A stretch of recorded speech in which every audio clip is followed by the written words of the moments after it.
ನಮಸ್ಕಾರ ಆಚಾರ್ಯ. ಹರಿ ಸಾಶ ನಮಸ್ಕಾರ. ಹರಿ ನಮಸ್ಕಾರ.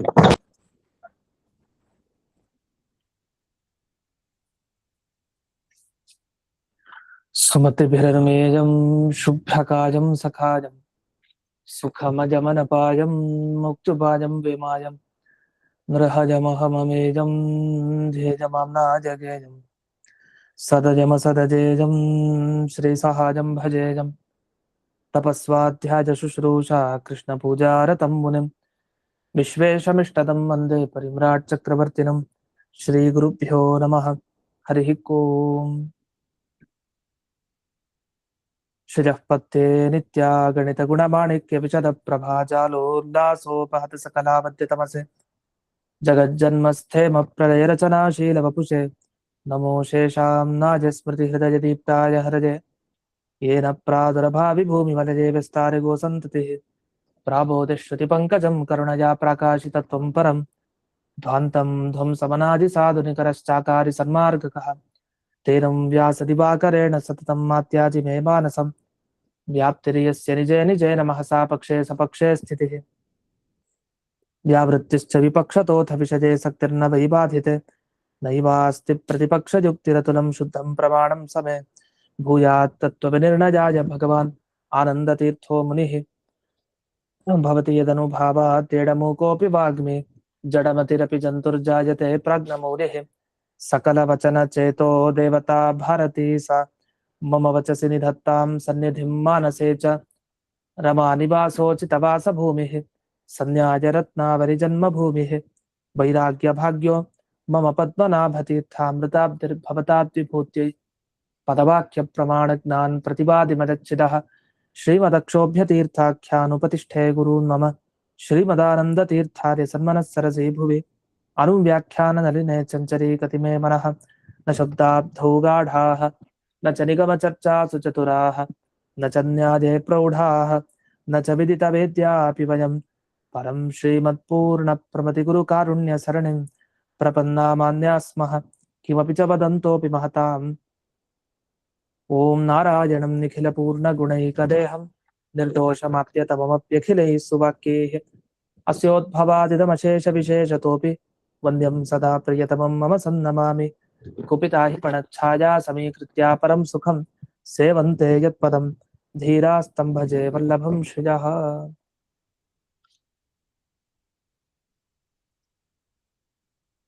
ಇದುವರೆಗೆ ಭಗವಂತನ ಶರಣಾಗತಿ ಅಂದ್ರೆ ಏನು ಅಂತ ಅದರ ವಿವರಣೆ ಬಂದಿತ್ತು. ಅಲ್ಲಿ ಗತಸಂಗಸ್ಯ ಮುಕ್ತಸ್ಯ ಅಂತ ಇನ್ನೊಂದು ಶ್ಲೋಕನೂ ಇತ್ತು. ಆ ಶ್ಲೋಕವನ್ನ ಇಲ್ಲಿ ಉಲ್ಲೇಖ ಮಾಡಿದ್ದಾರೆ ರಾಯರು. ಅದರ ಅರ್ಥ ಏನು ಅಂತ ಒಂದು ನೋಡ್ಬೇಕು. ಗತಸಂಗಸ್ಯ ಮುಕ್ತಸ್ಯ ಜ್ಞಾನಾವಸ್ಥಿತ ಚೇತಸಃ ಯಜ್ಞಾಯ ಆಚರತಃ ಕರ್ಮ ಸಮಗ್ರಂ ಪ್ರವಿಲೀಯತೆ. ಈಗ ತಾನೇ ಅರ್ಥವನ್ನು ನೋಡಿದ್ವಿ ಭಾಗವತಲ್ಲಿ, ಅದೇ ಅರ್ಥ. ಈಗ 207ನೇ ಸುಧಾಮೂಲ ಅದರ ವಿಚಾರ ಹೇಳಿ 208ನೇದಕ್ಕೆ ಹೋಗ್ತೀವಿ, ಹೊಸ ವಿಚಾರಕ್ಕೆ. ಒಬ್ಬ ಮುಕ್ತ ಅಂದ್ರೆ ಈಗಾಗಲೇ ಯಾವುದರ ಸಂಪರ್ಕವನ್ನು ಪಡೆದಿಲ್ಲ, ನನಗೇನೂ ಬೇಡ ಅಂತ ವೈರಾಗ್ಯ ಭಾವದಿಂದಿದ್ದಾನೆ, ನನಗೇನು ಫಲ ಬೇಕು ಅಂತನೂ ಅವನ ಮನಸ್ಸಿನಲ್ಲಿಲ್ಲ, ಕೇವಲ ಜ್ಞಾನ ಮಾರ್ಗದಿಂದ ಭಗವಂತನ ಹತ್ರ ಇದ್ದಾನೆ. ಅಂಥವನು ಯಾವುದೇ ಒಂದು ಭಗವಂತನ ಆರಾಧನೆಗೆ ಕರ್ಮಗಳನ್ನು ಮಾಡ್ತಾನೆ, ಆ ಎಲ್ಲಾ ಕರ್ಮ ಪೂರ್ಣ ಆಗತ್ತೆ. ಅವನು ಇನ್ನೆಲ್ಲ ಕರ್ಮಗಳನ್ನು ತಾನು ಕಳ್ಕೊಳ್ತಾನೆ. ಯಾಕೆ? ಅವನು ಜ್ಞಾನ ಮಾರ್ಗದಲ್ಲಿ ಇದ್ದಾನೆ ಅಂತ ಜ್ಞಾನ ಪೂರ್ವಕವಾಗಿ ದೇವರಲ್ಲಿ ತಾನು ಕರ್ಮಗಳನ್ನ ಆಚರಣೆ ಮಾಡ್ತಾ ಇದ್ದಾನೆ, ಅಂದ್ರೆ ದೇವರ ವಿಷಯಕವಾಗಿ. ಹಾಗಾಗಿ ಅವನ ಎಲ್ಲ ಕರ್ಮಗಳು ಅಪ್ರಾರಬ್ಧ ಏನಿದೆ ಅವೆಲ್ಲ ಪ್ರವಿಲೀಯತೆ, ಅದು ನಾಶ ಹೊಂದುತ್ತೆ, ಅದಕ್ಕೆ ಪ್ರಳಯ ಆಗತ್ತೆ ಅಂತ ಹೇಳಿ ವಿವರಣೆಯನ್ನ ಕೊಟ್ಟಿದ್ದಾರೆ. ಇಷ್ಟು ಹಿಂದೆ ಬಂದಂತಹ ಒಂದು ವಿಚಾರ. ಈಗ ಮುಂದೆ ಹೊಸ ವಿಚಾರಕ್ಕೆ ಹೋಗೋಣ. ಅಭಿಮತ ಮೋಕ್ಷ ಸಾಧನ ನಿರಾಸ. ಭಾಟ್ಟರು ಅಂತ ಬರ್ತಾರೆ, ಕುಮಾರಿಲ ಭಟ್ಟ ಅಂತ ಕರೀತೀವಿ. ಈ ಮಂಡನ ಮಿಶ್ರರು, ಕುಮಾರಿಲ ಭಟ್ಟರು, ಇವ್ರ ಹೆಸರೆಲ್ಲ ಬಹಳ ಪ್ರಸಿದ್ಧ. ಅದರಲ್ಲಿ ಭಟ್ಟ ಮೀಮಾಂಸಕರು, ಭಾಟ್ಟ ಮೀಮಾಂಸಕರು ಅಂತೆಲ್ಲ ಹೆಸರುಗಳಿದೆ. ಭಟ್ಟನಿಗೆ ಸಂಬಂಧಪಟ್ಟವರು ಭಾಟ್ಟರು. ಆ ಭಾಟ್ಟ ಮೀಮಾಂಸಕರು ಅವರು ಜೈಮಿನಿಯ ಸೂತ್ರಗಳನ್ನೇ ವ್ಯಾಖ್ಯಾನ ಮಾಡೋರು. ಪೂರ್ವಮೀಮಾಂಸಾ ಇದೆ, ಆ ಪೂರ್ವಮೀಮಾಂಸಕ್ಕೆ ಅನೇಕ ವ್ಯಾಖ್ಯಾನಗಳು ಬಂದಿದೆ. ಉದಾಹರಣೆಗೆ ರಾಯರದು ಭಾಟ್ಟ ಸಂಗ್ರಹ ಅಂತ ಒಂದು ಗ್ರಂಥ ಇದೆ. ಭಾಟ್ಟ ಸಂಗ್ರಹ ಅಂತ. ಮೀಮಾಂಸಾ ಶಾಸ್ತ್ರಕ್ಕೆ ಸಂಬಂಧಪಟ್ಟ ಗ್ರಂಥ. ಆ ಭಾಟ್ಟರ್ ಏನಿದಾರಲ್ಲ ಅವರು ಮೋಕ್ಷದ ಬಗ್ಗೆ ಹೇಳ್ತಾರೆ. ಮೋಕ್ಷದ ಸಾಧನೆ ಇದು, ಮೋಕ್ಷ ನೀವು ತಲುಪಬೇಕು ಅಂದ್ರೆ ಇದು ಬೇಕು, ಇದನ್ನ ಸಾಧನೆ ಮಾಡ್ಕೊಳ್ಳಿ ಅಂತ. ಈ ತರ ಮೋಕ್ಷಕ್ಕೆ ಉಪಾಯವನ್ನು ಅವರು ತೋರಿಸಿದ್ದಾರೆ, ಆದ್ರೆ ಅದು ಸರಿ ಇಲ್ಲ ಅಂತ ಹೇಳಿ ಅದನ್ನ ಖಂಡನೆ ಮಾಡ್ಬೇಕು.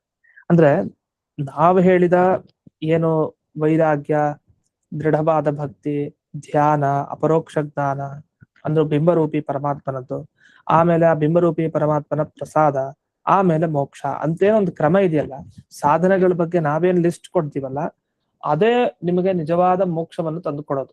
ಮಿಕ್ಕಿದ್ ಯಾವುದು ಮೋಕ್ಷ ತಂದು ಕೊಡಲ್ಲ, ಅದನ್ನ ಎಡವಟ್ಟು ಜಾಸ್ತಿ ಅಂತ ನಾವು ಇದುವರೆಗೆ ಹೇಳ್ತಾ ಇದೀವಿ. ವಿದ್ಯಾಧಿಕರಣ ಹೊರಟಿದ್ದೆ ಅದಕ್ಕೆ. ಯಾರ್ಯಾರು ನಿಮಗೆ ಮೋಕ್ಷದ ದಾರಿ ತೋರಿಸ್ತಾರೆ ಅದು ಯಾವುದೋ ನಿಜವಾಗಿ ಮೋಕ್ಷದ ದಾರಿ ಅಲ್ಲ. ಯಾಕೆಂದ್ರೆ ಆ ದಾರಿ ಎಲ್ಲೋ ಬೇರೆ ಕಡೆ ಇರೋದು, ಅದು ಎಲ್ಲೋ ಬೇರೆ ಕಡೆ ಕರ್ಕೊಂಡು ಹೋಗ್ಬಿಡುತ್ತೆ ಆ ದಾರಿ. ಆದ್ರೆ ಆಚಾರ್ಯರು ಏನು ಮೋಕ್ಷದ ದಾರಿಯನ್ನ ತೋರಿಸಿದ್ದಾರೆ ಅದೇ ನಿಜವಾದ ದಾರಿ, ಅಂದ್ರೆ ಉಪಾಯ.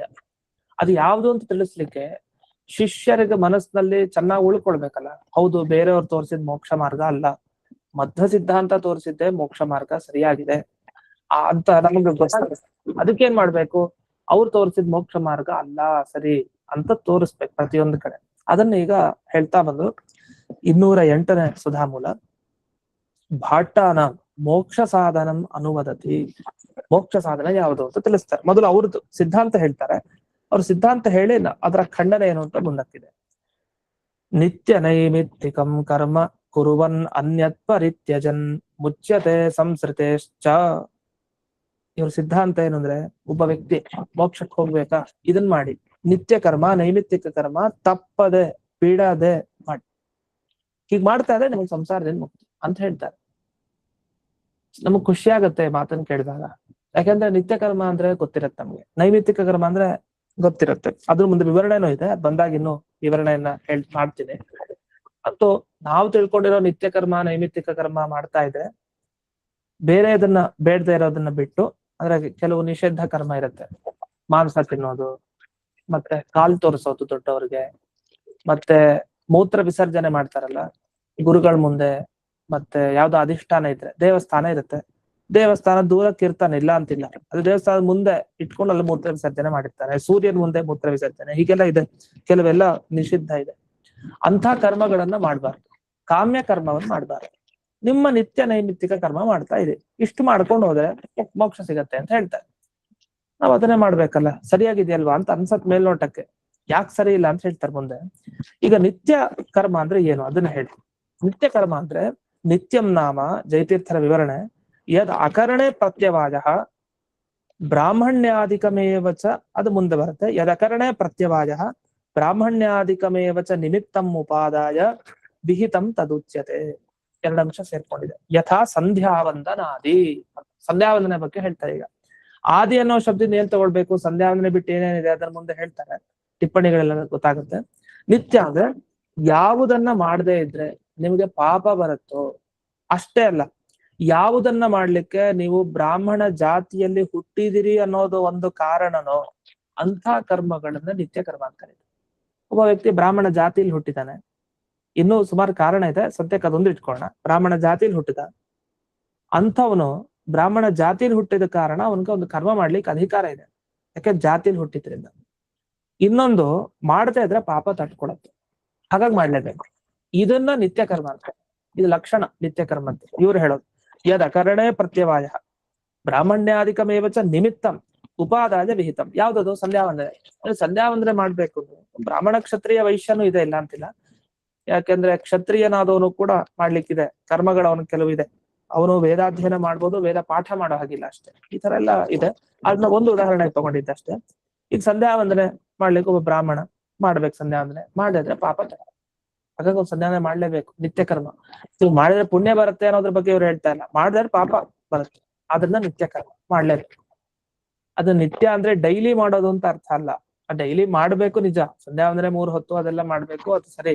ಆದ್ರೆ ಇಲ್ಲಿ ನಿತ್ಯ ಅನ್ನೋ ಶಬ್ದದಿಂದ ಯಾವುದನ್ನು ನೀವು ಮಾಡದೇ ಇದ್ರೆ ನಿಮಗ್ ಪಾಪ ತಟ್ಟೋದು, ಅದನ್ನ ನಿತ್ಯ ಅಂತ ಕರೀತಾರೆ. ಅಷ್ಟೇ ಅಲ್ಲ, ಬ್ರಾಹ್ಮಣ ಜಾತಿಯಲ್ಲಿ ಹುಟ್ಟಿದವನಿಗೆ ಆ ಒಂದು ಕಾರಣ ಇಟ್ಕೊಂಡು ಯಾವುದನ್ನ ಶಾಸ್ತ್ರದಲ್ಲಿ ಮಾಡ್ಬೇಕು ಅಂತ ಹೇಳಿರ್ತಾರೋ ಅದು ನಿತ್ಯ ಅಂತ ಒಂದು ಲಕ್ಷಣ.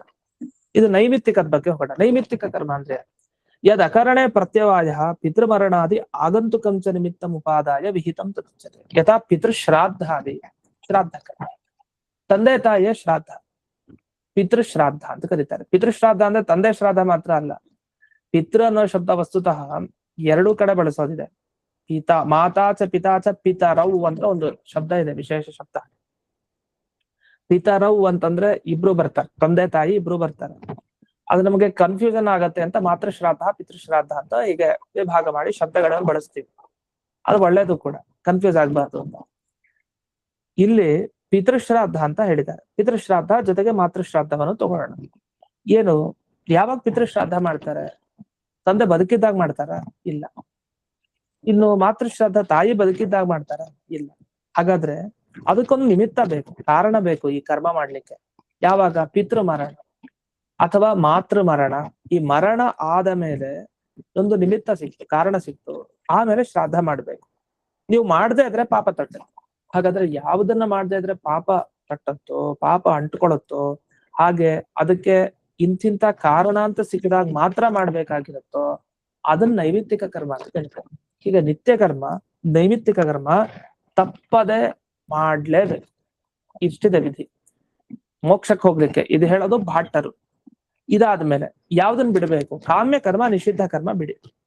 ಕಾಮ್ಯ ಕರ್ಮ ನಿಷಿದ್ಧ ಕರ್ಮ ಅಂದ್ರೆ ಏನು? ಅದಕ್ಕೊಂದು ವಿವರಣೆ ಕೊಡ್ತಾರೆ. ಕಾಮ್ಯ ಕರ್ಮಗಳು ಅಂತ ಹೇಳ್ತಾರೆ, ನಾವು ಇದೇನು ಸಂತಾನ ಬೇಕು ಅಂತ ಅದು ಕರ್ಮ ಮಾಡೋದು, ಅಥವಾ ಕೀರ್ತಿ ಬೇಕು, ಒಂದ್ ಮನೆ ಬೇಕು, ದುಡ್ಡು ಬೇಕು, ಹೀಗೆ ಇದೆಲ್ಲ ಕಾಮನ ವಿಷಯವಾದ ಇದನ್ನ ಕಾಮ್ಯ ಕರ್ಮ ಅಂತ ಕರಿತೀವಿ ಅಂದ್ರೆ ಹೌದು. ಅದ್ರ ವಿವರಣೆ ಹೇಗಿದೆ, ಯತ್ ಕರಣೆ ಫಲಂ ಅಕರಣೆ ನ ಪ್ರತ್ಯವಾಯ ಕಾಮನಾ ನಿಮಿತ್ತಂ ತತ್ ಕಾಮ್ಯಂ ಅಂತ ಅದರ ವಿವರಣೆ. ಅಂದ್ರೆ ಯಾವುದನ್ನ ಮಾಡಿದ್ರೆ ನಮಗ್ ಬೇಕಾಗಿದ್ದ ಫಲ ಸಿಗತ್ತೆ, ಹಾಗಂತ ಆ ಕರ್ಮ ಮಾಡದಿದ್ರೆ ಪಾಪ ಅಂತೂ ತಟ್ಟಲ್ಲ.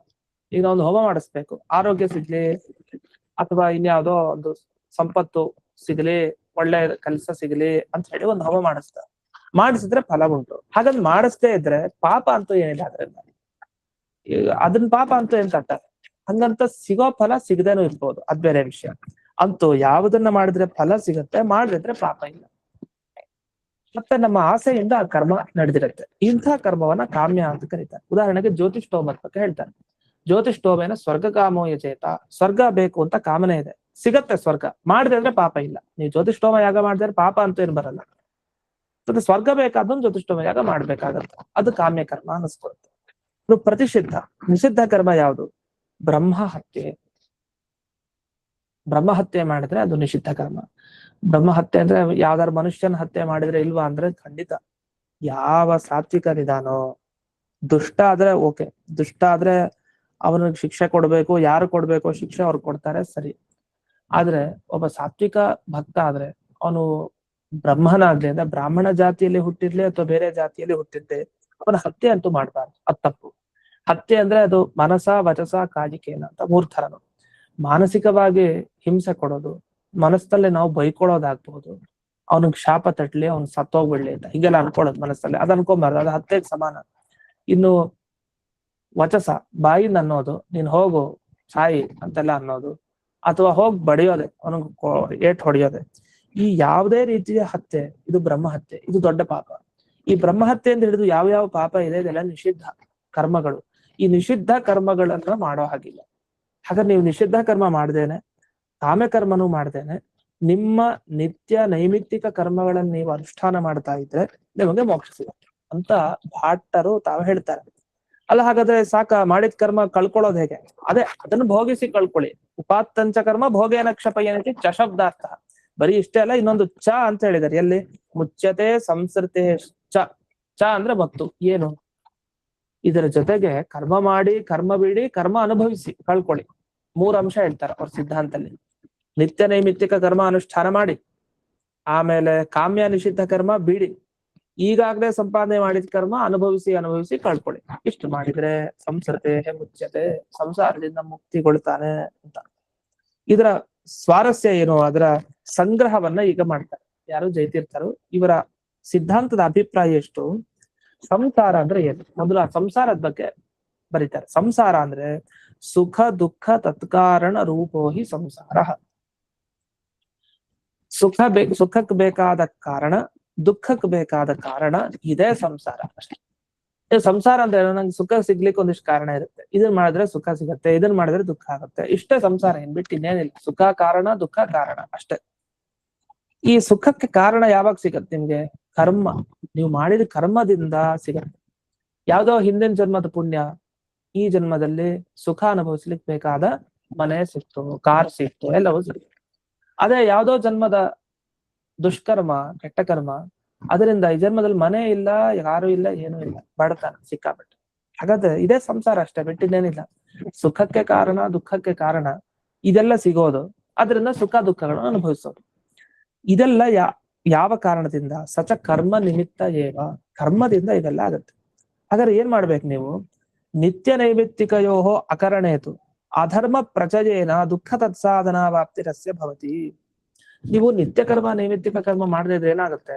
ಈಗ ಈ ಜನ್ಮದಲ್ಲಿ ನಾವು ಸುಖ ದುಃಖ ಅನುಭವಿಸ್ತಾ ಇದೀವಿ. ಯಾಕೆ? ಹಿಂದಿನ ಜನ್ಮದ ಒಂದು ಕಾರಣ ಇದೆ, ಪಾಪನೋ ಪುಣ್ಯನೋ ಇದೆ. ಈ ಜನ್ಮದಲ್ಲೂ ನಾವೇನಾದ್ರೂ ನಿತ್ಯ ಕರ್ಮ ನೈಮಿತ್ತಿಕ ಕರ್ಮ ಮಾಡ್ಲಿಲ್ಲ ಅಂತ ಇಟ್ಕೊಳ್ಳಿ, ಅಂದ್ರೆ ಸಂಧ್ಯಾ ವಂದನೆ, ದೇವ್ರ ಪೂಜೆ ಎಲ್ಲ ಬಿಟ್ಬಿಟ್ವಿ.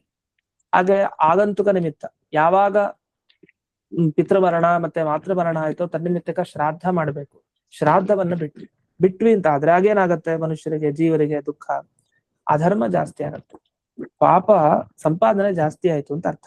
ಮಾಡಿದಾಗ ಏನಾಗುತ್ತೆ? ಸಹಜವಾಗಿ ನಿಮ್ಗೆ ದುಃಖಕ್ಕೆ ಏನ್ ಬೇಕೋ ಅದನ್ನ ನೀವು ಜಾಸ್ತಿ ಮಾಡ್ಕೊಳ್ರಿ ಅಂತ ಅರ್ಥ. ದುಃಖ ಸಾಧನ ಯಾವುದು? ಇವುಗಳನ್ನ ಮಾಡದೇ ಇರೋದೇ ದುಃಖ ಸಾಧನ. ಯಾಕೆ? ಪಾಪಕರ್ಮ ಜಾಸ್ತಿ ಆಯ್ತು. ಯಾವಾಗ ಪಾಪಕರ್ಮ ಜಾಸ್ತಿ ಆಯ್ತು, ದುಃಖ ಸಹಜವಾಗಿ ಬರುತ್ತೆ. ಅಷ್ಟೇ ಅಲ್ಲ, ನಿಷಿದ್ಧ ಕರ್ಮ ಮಾಡಿದ್ರಿ, ನಿಷಿದ್ಧ ಕರ್ಮ ಬ್ರಹ್ಮಹತ್ಯೆ, ಮಾಂಸ ಭಕ್ಷಣ ಎಲ್ಲ ಮಾಡಿದ್ರೆ ಅದು ಕೂಡ ಅಷ್ಟೇ. ಮತ್ತೆ ಪ್ರಾಣಿ ದಯೆ ಇಲ್ಲ, ಪ್ರಾಣಿ ಹಿಂಸೆ ಮಾಡಿದ್ರೆ ಅದು ಅಷ್ಟೇ. ಹೀಗೆಲ್ಲ ಮಾಡ್ತಾ ಹೋದ್ರೆ ಅಧರ್ಮ ಜಾಸ್ತಿ ಆಯ್ತು. ಆದ್ರಿಂದ ದುಃಖಕ್ಕೆ ಏನ್ ಬೇಕೋ ಅಷ್ಟನ್ನ ಮಾಡ್ಕೊಂಡ್ರಿ, ಇದು ಒಂದು. ಇನ್ನು ಕಾಮ್ಯ ಕರ್ಮ ಕರಣೇತು, ನೀವು ಕಾಮ್ಯ ಕರ್ಮ ಮಾಡಿ, ಅದರಿಂದ ಸುಖ ಸಿಗತ್ತೆ, ಸುಖಕ್ಕೆ ಬೇಕಾದ ಸಾಧನನೂ ಸಿಗತ್ತೆ, ಯಾಕಂದ್ರೆ ಪುಣ್ಯ ಲಾಭ ಆಗತ್ತೆ. ಹಾಗಾಗಿ ಏನ್ ಮಾಡ್ಬೇಕಂದ್ರೆ, ಒಬ್ಬ ಮುಮುಕ್ಷುವಿನ ಬಗ್ಗೆ ಹೇಳ್ತೀನಿ. ಇಷ್ಟೆಲ್ಲ ಸಾಂಸಾರಿಕರ ಬಗ್ಗೆ ಹೇಳಿದ್ವಿ. ಸಂಸಾರದಲ್ಲೂ ದುಃಖ ಅನುಭವಿಸ್ಬೇಕಾ? ನೀವೆಲ್ಲ ಬಿಟ್ಬಿಡಿ ನಿತ್ಯ ನೈಮಿತ್ತಿ ಕರ್ಮ. ನಿಮ್ಗೆ ಸುಖ ಬೇಕಾ? ಕಾಮ್ಯ ಕರ್ಮ ಮಾಡ್ತಾ ಕೂತಿರಿ, ನಿಷಿದ್ಧ ಕರ್ಮ ಮಾಡ್ಬೇಡಿ, ಆಯ್ತು. ಮುಮುಕ್ಷು ಅದವನೇನ್ ಮಾಡ್ಬೇಕು? ನಿತ್ಯ ಕರ್ಮ ನೈಮಿತ್ತಿ ಕರ್ಮ ಯಾವಾಗ್ಲೂ ಮಾಡ್ತಾನೆ. ಅವನು ಮೋಕ್ಷ ಬೇಕು ಅಂತಿರೋನು. ಹಾಗೆ ನಿಷಿದ್ಧ ಕರ್ಮ ಯಾವ್ದೋ ಅದನ್ನೆಲ್ಲ ಬಿಡ್ತಾನೆ. ಯಾವಾಗ ನಿತ್ಯ ನೈಮಿತ್ತಿಕ ಕರ್ಮ ಮಾಡ್ತಾನೆ, ಪುಣ್ಯ ಧರ್ಮ ಉಪಚಯ ಆಯ್ತು, ಧರ್ಮ ಸಂಗ್ರಹ ಮಾಡ್ತಾನೆ, ಧರ್ಮ ಅಭಿವೃದ್ಧಿ ಆಯ್ತು. ಈ ಕಡೆ ಯಾವಾಗ ಪಾಪ ಕರ್ಮ ಅಂದ್ರೆ ನಿಷಿದ್ಧ ಕರ್ಮ ಬಿಟ್ಟ, ಕಾಮ್ಯ ಕರ್ಮ ಬಿಟ್ಟ, ಈ ಕಡೆ ಧರ್ಮ ಸಂಪಾದನೆನೂ ಆಗ್ಲಿಲ್ಲ, ಈ ಕಡೆ ದುರಿತೋಪಚಯನೂ ಆಗ್ತಿದೆ. ಅಂದ್ರೆ ಈ ಕಡೆ ಪಾಪದ ಮೂಟೆನೂ ತುಂಬಿಕೊಳ್ಳಿಲ್ಲ, ಈ ಕಡೆ ಧರ್ಮದ ಮೂಟೆನೂ ತುಂಬಿಕೊಳ್ಳಿಲ್ಲ. ಯಾಕೆ? ನೀವು ಇದನ್ ಮಾಡ್ಲಿಲ್ಲ, ಯಾವ್ದನ್ನ ಕಾಮ್ಯ ಕರ್ಮ ಮಾಡ್ಲಿಲ್ಲ. ಅದು ನಿತ್ಯ ನೈಮಿತ್ತಿಕ ಕರ್ಮ ಮಾಡಿದ್ರೆ ಪಾಪ ಬರಲ್ಲ ಅಷ್ಟೇ, ಪುಣ್ಯ ಬರುತ್ತೆ ಅಂತ ಇವ್ರು ಒಪ್ಪಿಲ್ಲ, ಯಾರೋ ಈ ಭಾಟ್ಟ ಮೀಮಾಂಸಕರು. ಹಾಗಾದ್ರೆ ಸಂಧ್ಯಾ ವಂದನೆ, ದೇವ್ರ ಪೂಜೆ ಅಂತ ಅವರಲ್ಲಿ ಇಲ್ಲ, ನಮ್ದ್ರಲ್ಲಿ ದೇವ್ರ ಪೂಜೆ ಅಂತ. ಅವ್ರ ಪ್ರಕಾರ ಸಂಧ್ಯಾ ವಂದನೆ ಒಂದು ಕರ್ಮ, ಯಾಕೆ ವೇದದಲ್ಲಿ ಇದೆ, ಆದ್ರಿಂದ ಅಷ್ಟೇ. ಹಾಗಾದ್ರೆ ಸಂಧ್ಯಾ ವಂದನೆ, ಪಿತೃಶ್ರಾದ್ದಾದಿ ಕರ್ಮಗಳೇನಿದೆ, ಇದನ್ನ ಮಾಡಿದಾಗ ಪಾಪ ಅಂತೂ ಬರಲ್ಲ. ಪಾಪ ಬರ್ದೇ ಇರೋದಕ್ ನೀವು ಆ ಕರ್ಮ ಮಾಡ್ಬೇಕು. ಪುಣ್ಯ ಬರತ್ತಾ? ಅದಿಲ್ಲ, ಪಾಪ ಬರ್ದೇ ಇರೋದಕ್ ಮಾಡಿ. ಇನ್ನು ಪಾಪ ಬರಬಾರ್ದು ಅನ್ಲಿಕ್ಕೆ ಇನ್ನೊಂದ್ ಮಾಡ್ಬೇಕಾಗಿದ್ದು, ಈ ನಿಷಿದ್ಧ ಕರ್ಮ ಬಿಟ್ಬಿಡ್ಬೇಕು. ಪುಣ್ಯ ಬರ್ದೇ ಇರೋದಕ್ಕೆ ಏನ್ ಮಾಡ್ಬೇಕು ಅಂದ್ರೆ ಈ ಕಾಮ್ಯ ಕರ್ಮ ಬಿಟ್ಬಿಡ್ಬೇಕು. ಇಷ್ಟಿದೆ. ಇಷ್ಟಾದ್ಮೇಲೆ ಏನಾಗುತ್ತೆ? ನಿಮ್ಗೆ ಧರ್ಮನೂ ಹುಟ್ಟಲ್ಲ, ಅಧರ್ಮನೂ ಹುಟ್ಟಲ್ಲ, ಕರ್ಮಗಳೇ ಹುಟ್ಟಲ್ಲ. ಆದ್ರೆ ಹಿಂದಿನ ಕರ್ಮ ಏನ್ ಮಾಡ್ಬೇಕು? ಅನುಭವಿಸಿ ಕಳ್ಕೊಂಡ್ಬಿಡ್ಬೇಕು. ಆಗೇನಾಯ್ತು ಅಂದ್ರೆ ಸಂಸಾರಕ್ಕೆ ಬರ್ಲಿಕ್ಕೆ ಏನು ಕಾರಣನೇ ಸಿಗಲಿಲ್ಲ ನಿಮ್ಗೆ. ಈಗ ಸಂಸಾರ ಅಂದ್ರೆ ಸುಖನೋ ದುಃಖನೋ ಸಿಗ್ಬೇಕು, ಅದಕ್ಕೆ ಬೇಕಾದ ಕಾರಣವನ್ನ ಸಂಪಾದನೆ ಮಾಡ್ಕೊಬೇಕು. ನನಗೆ ಸುಖಕ್ಕೆ ಬೇಕಾದ ಕರ್ಮನೂ ಕಳ್ಕೊಂಡಿದ್ದೀನಿ, ದುಃಖಕ್ಕೆ ಬೇಕಾದ ಕರ್ಮಗಳನ್ನು ಕಳ್ಕೊಂಡೆ, ಮತ್ ಸಂಸಾರದಿಂದ ಸಹಜವಾಗಿ ಮುಕ್ತಿ ನಂಗೆ ಸಿಗತ್ತಲ್ಲ ಅಂತ ಭಾಟ್ಟ ಮೀಮಾಂಸಕರ ವಾದ. ಹಾಗಾಗಿ ಏನಾಯ್ತು? ಯಥಾಕಥಂಚಿತ್ ಹೇಗೋ ಒಂದ್ ರೀತಿಯಲ್ಲಿ ಪುಣ್ಯನೂ ಬೇಡ, ಪಾಪನೂ ಬೇಡ ನಮ್ಗೆ. ಯಾಕಂದ್ರೆ ಮೋಕ್ಷಕ್ಕೆ ಹೋದಕ್ಕೆ ಪುಣ್ಯ ಅನುಭವಿಸೋದು ಪ್ರತಿಬಂಧಕನೇ. ಎಷ್ಟು ರಾಜವೈಭವ ಇರತ್ತೋ ಈ ಸಂಸಾರದಲ್ಲಿ ಅನುಭವಿಸ್ಬೇಕು ಅಂತ ಅಷ್ಟು ಅನುಭವಿಸೇ ಹೋಗ್ಬೇಕು ಅವನು. ಬೇಡಪ್ಪ, ರಾಜವೈಭವನೂ ಬೇಡ, ಈ ಕಡೆ ನರಕನೂ ಬೇಡ ನಮ್ಗೆ. ಆ ತರ ಪಾಪ ಕರ್ಮನೂ ಬೇಡ, ಪುಣ್ಯ ಕರ್ಮನೂ ಬೇಡ. ಎರಡನ್ನೂ ಕಳ್ಕೊಳ್ಳೋ ಉಪಾಯ ಹೇಳಿ ಅಂದ್ರೆ ಇವ್ರು ಹೇಳಿದ ಉಪಾಯ ಇಷ್ಟೇ. ನಿತ್ಯ ಕರ್ಮ ನೈಮಿತ್ತಿಕ ಕರ್ಮ ಮಾಡ್ತಾ ಇದ್ರೆ ಪಾಪ ಅಂತೂ ಬರಲ್ಲ. ಇನ್ನು ನಿಷಿದ್ಧ ಕರ್ಮ ಕಾಮ್ಯ ಕರ್ಮ ಬಿಟ್ಬಿಡಿ, ಪಾಪ ಅಭಿವೃದ್ಧಿ ಆಗಲ್ಲ. ಇನ್ನು ಕಾಮ್ಯ ಕರ್ಮ ಮಾಡಬೇಡಿ, ಯಾಕೆ? ಕಾಮ್ಯ ಕರ್ಮ ಮಾಡಿದ್ರೆ ಪುಣ್ಯ ಜಾಸ್ತಿ ಆಗ್ಬಿಡುತ್ತೆ, ಆ ಪುಣ್ಯನೂ ಬೇಡ. ಇನ್ನು ಉಳಿಯೋ ಒಂದಿಷ್ಟು ಕರ್ಮಗಳಿದೆ, ಅದನ್ನ ಅನುಭವಿಸ್ಕೊಂಡು ಕಳ್ಕೊಂಬಿಡಿ. ಆಗ ಸಂಸಾರಕ್ಕೆ ಬೇಕಾದ ಕಾರಣ ಯಾವುದೂ ಇಲ್ಲ, ಅವಾಗ ನಿಮ್ಗೆ ಮೋಕ್ಷ ಸಿಗತ್ತೆ ಅಂತ ಇವ್ರ ವಾದ. ಅದಕ್ಕೊಂದು ಶ್ಲೋಕನೂ ಇದೆ, ಅದನ್ನ ಹೇಳ್ತಾರೆ. ಮೋಕ್ಷಾರ್ಥೇನ ಪ್ರವರ್ತೇತ ತತ್ರ ಕಾಮ್ಯ ನಿಷಿದ್ಧಯೋ ನಿತ್ಯ ನೈಮಿತ್ತಿಕೆ ಕುರ್ಯಾತ್ ಪ್ರತ್ಯವಾಯ ಜಿಘಾಂಸಯ. ಈ ಶ್ಲೋಕ ಇದೆ ಅರ್ಥವನ್ನ ಹೇಳೋದು ಏನು? ಮೋಕ್ಷಾರ್ಥಿ ನ ಪ್ರವರ್ತೇತ. ಮೋಕ್ಷ ಅರ್ಥಿ, ಮೋಕ್ಷ ಬೇಕು ಅಂತ ಇರೋನು ನ ಪ್ರವರ್ತೇತ ತತ್ರ, ಇಂಥ ಕಡೆ ಪ್ರವೃತ್ತಿ ಮಾಡಬಾರದು. ಯಾವ್ದ್ರಲ್ಲಿ? ಕಾಮ್ಯ ನಿಷಿದ್ಧ ಎರಡರಲ್ಲಿ. ಕಾಮ್ಯ ಕರ್ಮ ನಿಷಿದ್ಧ ಕರ್ಮವನ್ನ ಮಾಡ್ತೀನಿ ಅಂತ ಹೊರಡಬಾರ್ದು, ಮಾಡಬಾರ್ದು. ಹಾಗಾದ್ರೆ ಯಾವ್ದನ್ ಮಾಡ್ಬೇಕು? ನಿತ್ಯ ನೈಮಿತ್ತಿಕೆ ಕುರ್ಯಾತ್. ನಿತ್ಯ ಕರ್ಮ ನೈಮಿತ್ಯ ಕರ್ಮ ಮಾಡ್ಬೇಕು. ಯಾಕೆ ಮಾಡ್ಬೇಕು? ಪುಣ್ಯ ಸಂಪಾದನೆಗಲ್ಲ. ಪ್ರತ್ಯವಾಜತಿ ಘಾಂಸಜ, ಪಾಪ ಬರದೇ ಇರ್ಲಿಕ್ಕೆ ಅಂತ. ಮಾಡಿದ್ರೆ ಪಾಪ ಬರುತ್ತೆ, ಆಮೇಲೆ ಮತ್ತೆ ಅನುಭವಿಸಿ ಕಳ್ಕೊಳ್ಳೋ ಪರಿಸ್ಥಿತಿ ಬೇಡ. ನಿತ್ಯ ನೈಮಿತ್ಯ ಕರ್ಮ ಮಾಡ್ಬಿಡೋಣ, ಪ್ರತ್ಯವಾಯ ಬರದೇ ಇರೋ ಹಾಗೆ ತಡೆದು ಬಿಡೋದು. ನಚ ಪಂಚಮಿ ಕರ್ಮವಿದ ಅಸ್ತಿ. ಈ ಕರ್ಮಗಳನ್ನು ಬಿಟ್ಟು ಐದನೇ ರೀತಿ ಇಲ್ವೇ ಇಲ್ಲ ಅಂತ ಹೇಳ್ತಾರೆ. ಇರೋದೇ ಕರ್ಮ 4: ನಿತ್ಯ, ನೈಮಿತ್ತಿಕ, ಕಾಮ್ಯ, ನಿಷಿದ್ಧ ಅಷ್ಟೇ ಜಗತ್ನಲ್ಲಿ. ಈ 4 ಕರ್ಮದಲ್ಲೇ ಇಡೀ ಸಿದ್ಧಾಂತ ನಿಂತಿದೆ. ಕರ್ಮ ಪ್ರಪಂಚ, ಕರ್ಮ ಸಿದ್ಧಾಂತ ಇರೋದು ಮೀಮಾಂಸಕರದು. ಕರ್ಮೇತಿ ಮೀಮಾಂಸಕ ಅಂತ. ನಿಮ್ಗೆ ಮೋಕ್ಷ ಕೊಡೋದು ದೇವರಲ್ಲ, ಮೋಕ್ಷ ಕೊಡೋದು ಕರ್ಮ ಅಂತ ಹೇಳ್ತಾರೆ. ದೇವ್ರು ಬೇಡವೇ ಬೇಡ ಇವ್ರಿಗೆ. ಅದರಿಂದ ಮೋಕ್ಷ ಕೊಡೋದ್ ಕರ್ಮ, ಸಂಸಾರಕ್ಕೆ ತಳ್ಳೋದ್ ಕರ್ಮ, ದುಃಖ ಅನುಭವಿಸ್ಲಿಕ್ಕೆ ಬೇಕಾದ ಕರ್ಮ, ಸುಖ ಸಿಗ್ಲಿಕ್ಕೆ ಬೇಕಾದದ್ದು ಕರ್ಮ. ಕರ್ಮವನ್ನ ಸರಿಗ್ ಮಾಡ್ಕೊಂಡ್ರೆ ನೀವು ಮೋಕ್ಷ. ಅಂದ್ರೆ ಈ 4 ನಿತ್ಯ ನೈಮಿತ್ತಿಕ ಕಾಮ್ಯ ನಿಷಿದ್ಧಗಳನ್ನ ಸರಿಯಾಗಿ ಆಚರಣೆ ಮಾಡ್ಕೊಂಡ್ರೆ ಆಗ 5ನೇ ಕರ್ಮನೇ ಇಲ್ಲ ಅಂದ್ಮೇಲೆ ಇದ್ರಲ್ಲಿ ನೀವು ಮೋಕ್ಷವನ್ನ ಪಡ್ಕೊಬಹುದು. ಹಾಗಾಗಿ ಯತ್ಕರಣೆ ಅಕರಣೇವ ಧರ್ಮ ಅಧರ್ಮೋದಯಸ್ಯ. ಯಾವುದನ್ನ ಮಾಡಿದ್ರೆ ಧರ್ಮ, ಯಾವುದನ್ನ ಮಾಡದೇ ಇದ್ರೆ ಅಧರ್ಮ ಅಂತೆಲ್ಲ ಇದೆ. ಇದನ್ನ ಬಿಟ್ಕೊಂಡ್ಬಿಡಿ, ಆಗ ನಾವು ಮೋಕ್ಷವನ್ನ ಆರಾಮಾಗಿ ಪಡಿಬಹುದು ಅಂತ ಇಲ್ಲಿವರೆಗೆ ಇದರ ವಿವರ, ಈ ಪ್ರಘಟ್ಟಕದ ವಿವರ. ಇದಾದ್ಮೇಲೆ ಮುಂದಕ್ಕೆ ಪರಿಮಳ ಟಿಪ್ಪಣಿಯಲ್ಲಿ, ಯಾದುಪತ್ಯದಲ್ಲಿ ನಿತ್ಯ ನೈಮಿತಿಕ ಕರ್ಮಗಳ ಬಗ್ಗೆ ಏನ್ ವಿವರಣೆ ಮಾಡಿದ್ದಾರೆ, ಸುಂದರವಾದ ವಿವರಣೆ, ಅದನ್ನ ಮುಂದಿನ ಪಾಠದಲ್ಲಿ ನಾವು ನೋಡೋಣ ಅಂತ ಹೇಳ್ತಾ ಇಂದಿನ ಪಾಠವನ್ನ ಅಸ್ಮದ್ ಗುರುವಂತರ್ಗತ ವ್ಯಾಸತೀರ್ಥ ಗುರುವಂತರ್ಗತ ಭಾರತೀ ರಮಣ ಮುಖ್ಯ ಪ್ರಾಣಾಂತರ್ಗತ ಶ್ರೀಮನ್ಮೂಲ ಗೋಪಾಲಕೃಷ್ಣನಿಗೆ ಅರ್ಪಣೆಯನ್ನು ಮಾಡ್ತೇನೆ. ಶ್ರೀಕೃಷ್ಣ ನಮಸ್ಕಾರ.